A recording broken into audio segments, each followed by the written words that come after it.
Good evening, everybody. Good evening. Hi. Hey, John. It's good to see so many familiar faces here and make new friends tonight. I'm Rick Crandall with KEZW Radio. I do the morning show, so I'm going to start this now so it's not morning when we leave here, if you don't mind. My alarm goes off at 2:50. I'll call all of you, though, tomorrow morning and let you know I made it, all right? I'm sure you'll be concerned. It's a pleasure to be back here again. I missed last year, but it's a delight to be back here with you this year and see so many of you who have so much in common, or have come to a place where it's good to be among people who really do know. When they say, oh, I know, these folks really do know. So enjoy one another's company tonight. Eat while I'm talking. Eat, eat, eat to get through your dinner there. And we're going to kick things off, and we're going to just kind of run through the show while you're dining. So we're not trying to be rude. We're just trying to be efficient. And if I don't hurry back to the table, Tuesday's going to eat my dinner. So I'm going to go back there and sit down. He was up here a little bit earlier, but I'll invite him to come back before I get into my spiel a little bit. Please welcome back to the stage the driving force behind all this. If his name wasn't Ida before, it would be now. Here's Wayne Connell, everybody.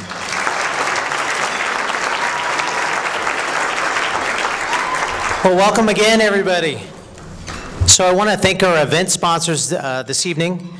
We've got TW Telecom. Thank you guys for coming back again. Table number 1 over there. We've got Allsup, which is right here. Ty. Children's Hospital. Thank you so much for coming back, guys. DeVita, which is right. Children's is there, DeVita's there. I don't know, get them all messed up here. And Margaret Ferrante. Thank you, Margaret. And Garrity Family Medicine, which is right over here. Now, Garrity couldn't make it today because he was like on a trip with the Broncos. He's their physician, so he left town. And he's probably getting back late tonight, be my guess. Go, what an excuse, yeah, right. So, and our gold sponsors this year, Guardian Angel Service Dogs. Thank you, guys. All the way from Virginia.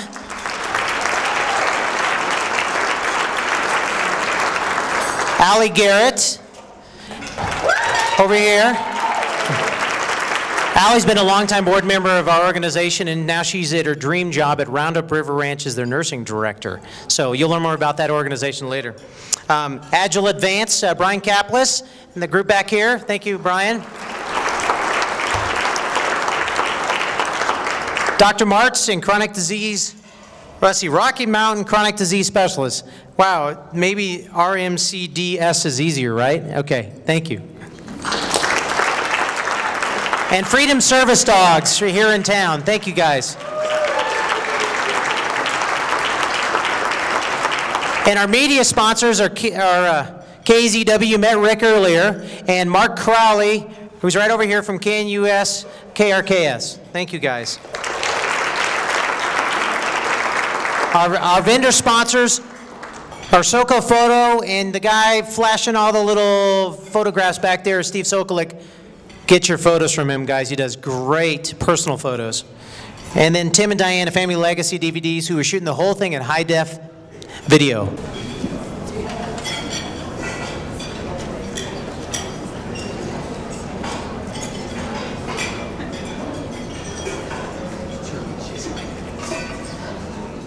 So hi, my name is Pete Monrey, and I have Crohn's disease.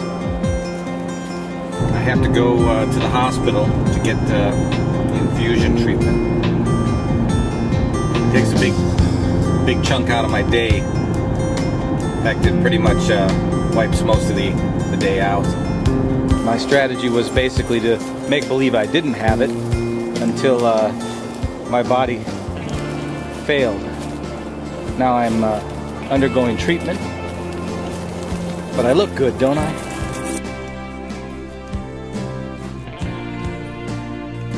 I've been self-employed my whole life, and I'm used to working long hours and taking on a lot of challenges and doing whatever it takes to get by. But what's changed now is I can't do that anymore. I can't absorb nutrients from food, so I'm malnourished. And so I can't produce neurotransmitters, I can't produce enough red blood cells, and the net effect is fatigue. So I can't, my memory is damaged.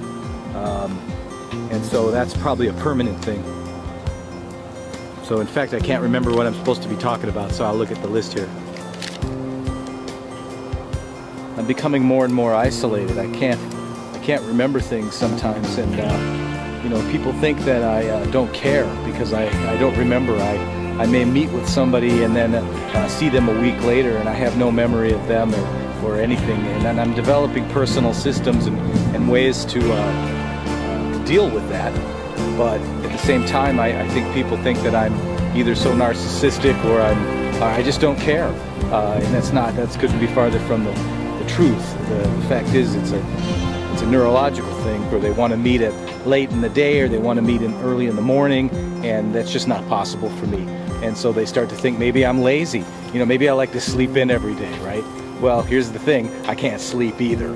So I take medication to sleep, I take medication to get up. It's the opposite of lazy, but it's just that if you want me to be coherent, we need to do it in the middle of the day, see? And so, you know, I've gotten over what people think, and Invisible Disabilities has kind of helped me with that. And, you know, organizations like Invisible Disabilities can help educate people that can't necessarily see what's wrong. And it's funny, you know, because I have this situation and I share it with people,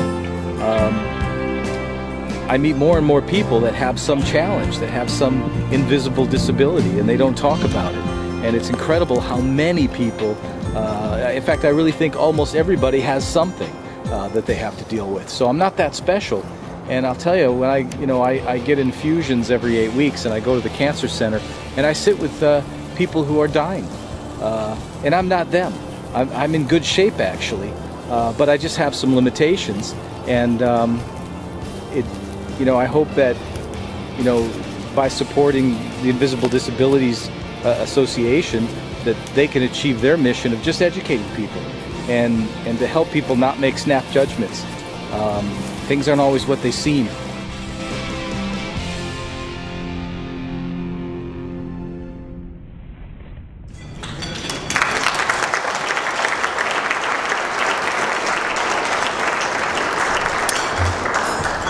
So, when you meet Lori Frisher in person for the first time, you notice that she is always smiling. Lori has such a passion for all of life endeavors, and it shines forth on her face. Of course, just looking at Lori, you have no idea about her journey with an invisible disability. Lori is hearing impaired. As with many people with a disability, Lori is not disabled by it. Even though she cannot hear many of the sounds the hearing world takes for granted, her ability to communicate is unhindered because she is skillful and articulate and a great listener. Lori's passion is not only for those who are hearing impaired and deaf, but is manifested in her graciousness and compassion for all people who are touched by illness, pain, and disability. In recent years, Lori has been blessed with phenomenal modern technology and is able to hear more than ever. I believe she truly is listening for those, is the cry of the human heart in suffering, and she pours all her efforts into striving each day to make this a better world for all of us. I'm honored to have her as a true personal friend as well as a great friend of our organizations, Lori Frisher.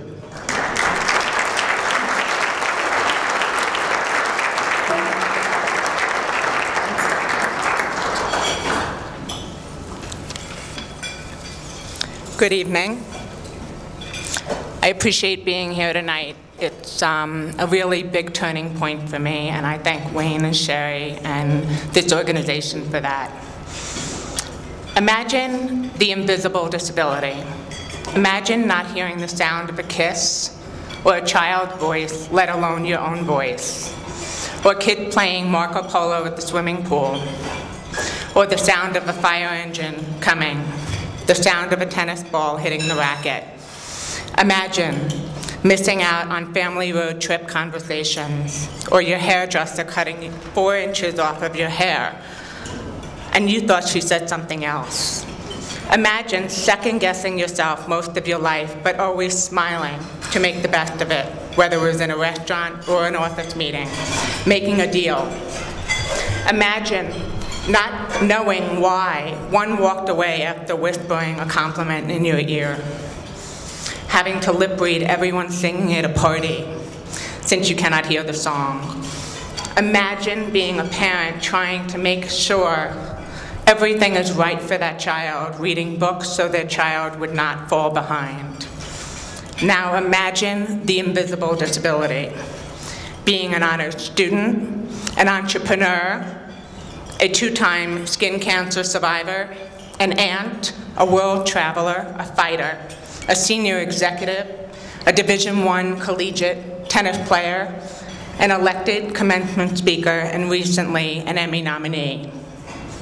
Imagine technology changing so fast. Imagine invisible no more. I was born with a moderate to severe hearing loss and spent 30 years relying on hearing aids in both of my ears. In 2005, after a reoccurrence of cancer, my hearing took over. I lost more hearing. About 30% of my hearing was lost. I then qualified for a cochlear implant, so my hearing went from moderate to severe. When I found out the news that this new technology was coming out called the Esteem implant, I then learned I became the first candidate in the world to have this hearing implant along with my cochlear implant. When this internal and groundbreaking technology came into my life, all the day-to-day experiences we take for granted, I began hearing for the first time, which has become life-changing for me. I have been inspired to document my life experiences, my challenges with the invisible, and my journey into the hearing community. I am fortunate to learn from good friends who live daily with invisible disabilities, from HIV to bipolar to brain injury, that we all can make it. I'm here tonight to share that no matter what adversity one faces, that a strong sense of self will allow one to realize their potential, no matter what obstacles society puts before us. Wayne, Sherry, and my friends of Invisible Disabilities Association, I thank you for turning those limitations into beautiful privileges for many, including myself. More importantly tonight, for turning the sound of silence into invisible no more. Thank you.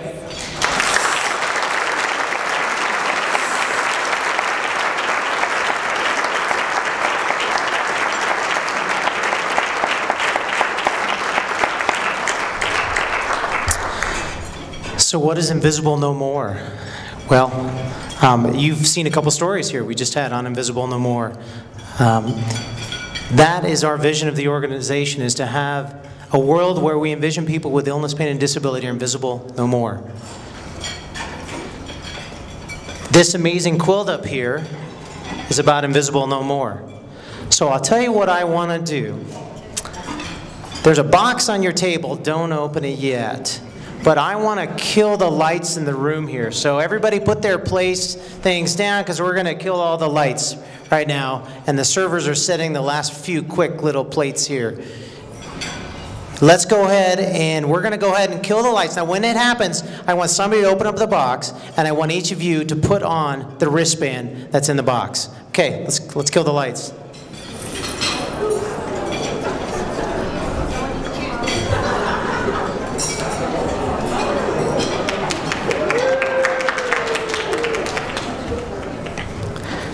These represent, as you put these on, and you each have little flashlights too. I don't know if you can find them or not, but all the people out there. So I want you to hold up the wristbands, and you'll see the little wristbands start to glow, okay? These are for Invisible No More. These are for all the people out there that are living in shame, that are living hidden, and their family members don't believe it, and their friends and family and their coworkers sometimes don't understand, but we want them to know that in our eyes, we believe them, and they're invisible no more. Thank you. And if you take a look at the quilt up here, you'll notice that all the illnesses are invisible no more on the quilt. If you can bring the lights back up, please. And you can turn off the flashlight in the box or shut it off. Karen is a well-sought-after, very successful national speaker and author. She brings her medical expertise, personal life experiences, and contagious humor to the stage with style and flair. Karen was awarded the Lifetime Achievement Award by the Association for Applied and Therapeutic Humor in 2005. In addition, she's a recipient of the National Speakers Association's CPAE Speaker Hall of Fame Award, the highest award for speaking excellence. I'm pleased to welcome at this time to the stage IDA Advisory Board member Karen Buxman. Please give her a big round of applause.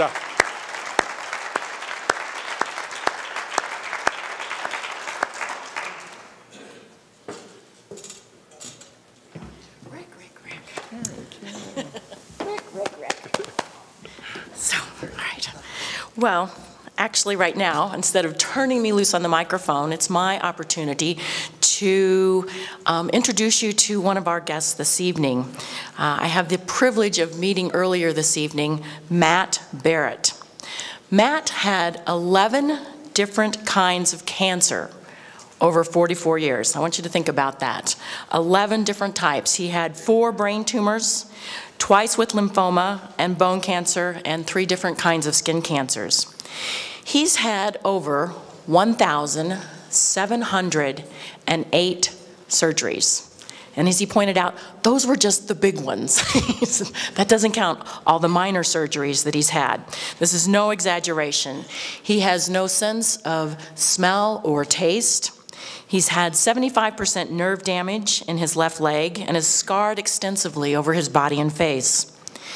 He has come all the way from Seattle because one of his dreams was to attend this banquet and share his story and have dinner with his great friend, Sherry Connell. Please help me extend a warm IDA welcome to Matt Barrett.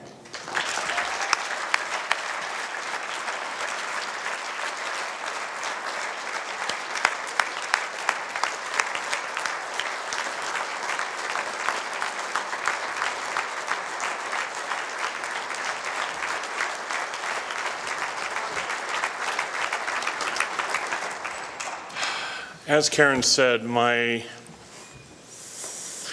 dear friend Sherry has wanted me here for the last 4 years, and she tells me all the time that I'm an inspiration to her, and what I try and relate to her is how IDA helps me.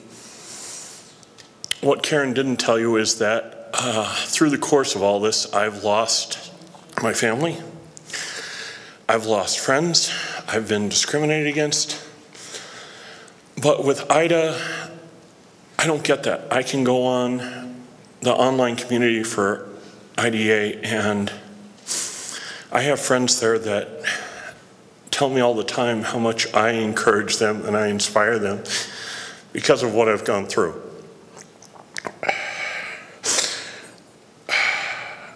IDA to me is a lifeline. They give me support. They give me courage. They give me the will to go on. You know, when you have, I had a resident 4 months ago ask a doctor with me, not knowing I was in the room behind him, ask the doctor, how can a human being survive with 5 cancers in his body at one time? And he asked the doctor, he said, you must be joking. And he's like, no, walk right across the hall and introduce yourself to the young man sitting in there. Cancer has run in my family for 6 generations. I've watched it destroy my family, both the cancer itself and how it affected the people around me and my family. And I can relate to what Lois was saying about being discriminated against. 4 months ago, I was in a Target in Seattle and got asked to leave because I had scared the child of another customer. My friends found out about it and were just livid. Currently, I'm working with a photojournalist or freelance photographer in Seattle doing a photo essay and expose on me about what it's like dealing with my cancers and being homeless. Up until a month ago, I had been homeless off and on for 15 years. I lived for the last 3 years in an 8x8, 6-foot-high tent. Up until a month ago, when I was, through the help of some friends, I was given access to an apartment, which my friends asked me, you know, they're like, I was on Facebook and they're like, give us a list of what you want and we'll try and send it to you. And I'm like, I don't know what to ask for. I've lived so simply for so long. Sherry told me 2 weeks ago that she and Wayne were crying over the fact that they couldn't give me an award tonight, and they were so sad about the fact that this trip of mine had been planned on such short notice. And I know Margaret had asked them to give me her award, and I told her no. And I told Sherry the same thing. I didn't come here for awards. I didn't come here for recognition. My sole reason for coming here was to see Sherry and Wayne, support them in what IDA does, because they've done so much for me over the years. Thank you very much.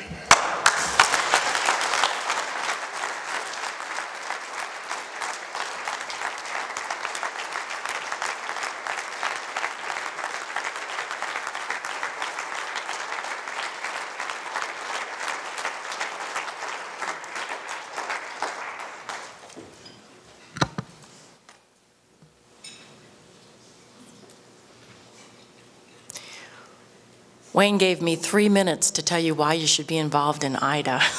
On the one hand, that's not enough time for me to clear my throat. On the other hand, I don't know what I could add after Matt's words. But while I was thinking about some things to share with you this evening, I actually was flying here today from Pennsylvania on Southwest. And as they were going through their humorous routine, I recalled an earlier flight that I'd been on. And on this flight, I happened to be A1. Anybody who's ever flown Southwest knows what a marvelous feat that is to be A1. And I was just kind of relishing in the fact, but when I got on the plane, I realized that the flight attendants were not quite ready for us to board. Because indeed, as I came on the plane, I watched 2 flight attendants take a third petite blonde and hoist her up into the overhead baggage compartment. And then they shut the luggage compartment. And I was thinking, well, I know this is a no-frills airline. Most airlines, when the flight attendants have to deadhead, at least they get a seat.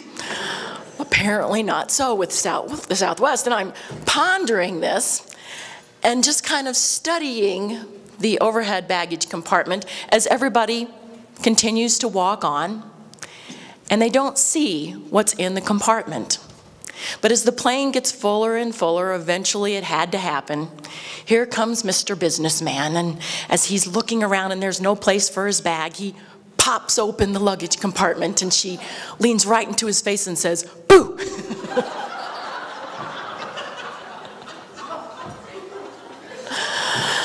I didn't know if I was going to have to do CPR or clean his pants. But you know, just because you can't see something doesn't mean that it doesn't exist. Doesn't mean that it's not there.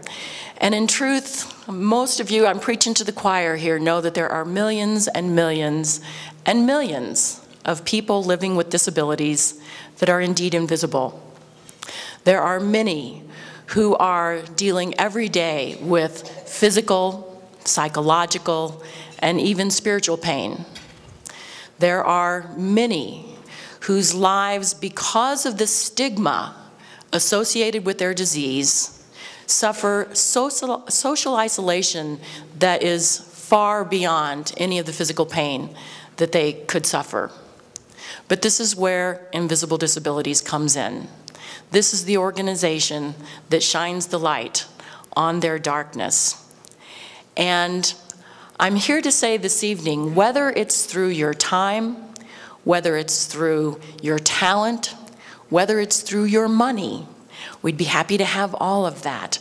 But that each and every one of you in here can, and many of you already are, making a difference. There are so many different ways, and for some of you, it's through education. Through some of you, it's through the enlightenment, and some of it's through encouragement, and through some it's inspiration, and for some of you it's connecting. But every single person in here is able to do something. Some of you are doing it on a grand scale. When I heard about that research, that was so amazing to me. And yet there are others who are creating the chat rooms and connecting, and there are others who are doing the corporate side of it, and every single bit of it makes a difference, whether it's as something as big as doing the research or something as simple as inviting a friend with an invisible disability to lunch, or to go to visit them if they're not able to get out, or take a walk on the wild side, desensitize your house from chemicals. Ask me about that off stage sometime. You know, it is this sometimes something that we consider so simple that we don't even think that we could do it. So again, I would encourage you to take whatever act it is, no matter how large or how small, you can make a difference with invisible disabilities. And I'd leave you with the words of Anita Reddick, who said, "If you think you're too small to have an impact, think about going to bed with a mosquito in your room."